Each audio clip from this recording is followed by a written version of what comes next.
Winter is here, and New Hope Public Works wants to remind residents why it's so important not to use too much salt when removing snow and ice from sidewalks and driveways. All that salt that you put down, that has to go somewhere. That's going to end up in your local water body. So if that's the nearest pond or stream, eventually that gets to either Northwood Lake, maybe Meadow Lake, and eventually that all reaches the Mississippi. So the water is getting saltier and saltier. That's impacting what kind of fish can live, what kind of plants can grow. It has a lot of negative impact on the environment.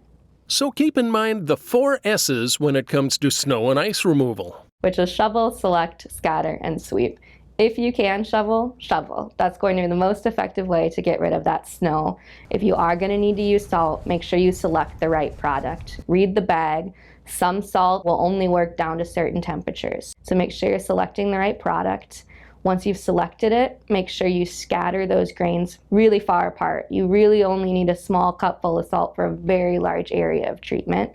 And then if you can, once everything's melted, sweep up that salt. It doesn't go bad. You can use it again, save yourself a bunch of money.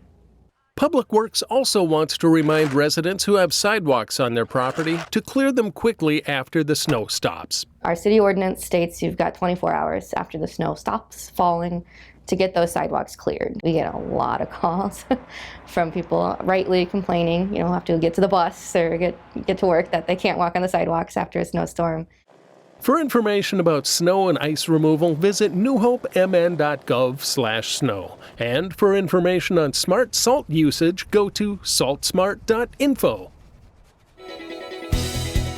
Learn more about the connection at ccxmedia.org and follow us on social media.